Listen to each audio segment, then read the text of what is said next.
Hello mga kaswerte! Nandito na naman po ako upang magbigay sa inyo ng pampaswerte tip bago po dumating ang Ghost Month. So this time, simple lang po ang ating mga pampaswerte or ating gagawing pampaswerte. Ito po ay ilalagay lang natin sa ating wallet or sa ating coin purse. But before anything else, don't forget to follow me on my social media accounts.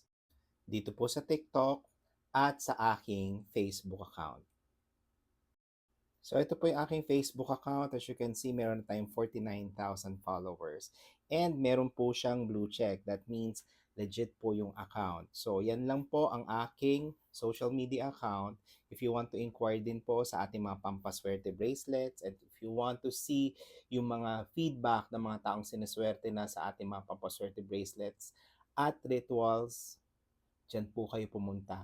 Araw-araw, meron po ako mga testimonials.